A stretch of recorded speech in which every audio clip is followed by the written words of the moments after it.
Sveiki, nu ką, yra labai juokinga antra apkalta Remigijui Žemaitaičiui. Skaitau, kad dabar konservatoriai nori pradėti jam antrą apkaltą, jau dabar dėl kyšio ir nelojalumo Lietuvai, kurį jis parodė susirašinėdamas su sukčiais, su troliais, reiškia žmonės, kaip jūs turbūt jau girdėjot iš propagandinės žiniasklaidos, žmonės, kurie prisistatė Ilono Masko atstovais, pakvietė Žemaitaitį atvykti į JAV, susitikti su politikais, su Ilonu Masku ir išprovokavo jį, kad jis ten pasakytų labai blogus žodžius apie Lietuvą.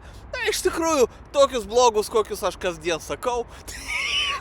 Ir kiekvienas iš mūsų, kas mane žiūri, turbūt tokius blogus žodžius apie Lietuvą sakė. Bet dabar konservatoriai sako, kad tai yra Seimo nario priesaikos sulaužimas. Nu ir be abejo tai, kad jis sutiko, kad Ilonas Maskas apmokėtų jam bilietą į JAV, tai yra kyšis.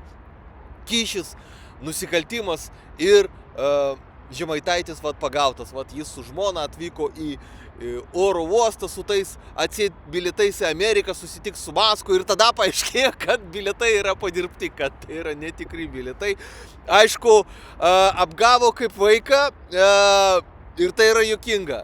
Kita vertus, kiekvieno iš mūsų gyvenime turbūt buvo, kad kažkas mus apgavo, ir pagalvojus galva, tai buvo juokinga.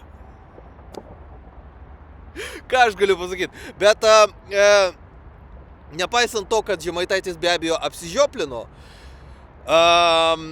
čia yra gilesnis klausimas. Suprantat, dėl tokios nesąmonės, kad Ilonas Maskas pažadėjo apmokėti bilietą, tai jau vertinama kaip korupcija, o jo pasisakymai apie tai, kad jis galvoja apie Lietuvą, tą patį, ką aš ir jūs visi kiti galvojat, tai jau yra nelojalumas Lietuvai ir tai yra priesaikos sulaužimas, konstitucijos pažeidimas, už kurį šalinama iš Seimo nario pareigų ir draudžiama tenai dabar, kiek prisimenu, 10 metų kandidatuoti į Seimą ir į prezidento postą.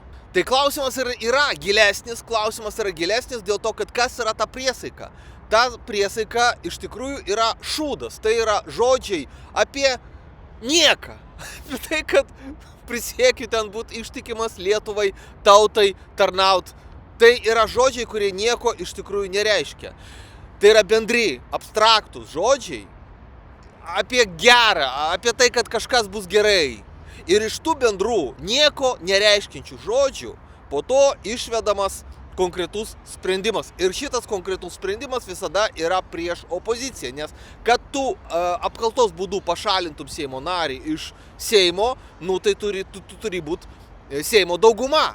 Ir tokiu būdu dauguma pašalina mažumą iš Seimo ir draudžia mažumai reikšti savo mintis. Tai todėl aš iš viso sakyčiau, kad priesaiką reikia panaikinti apskritai kartu su ta konstitucija. Nes žiūrėkit, Europos parlamente, pavyzdžiui, nėra priesaikos iš viso.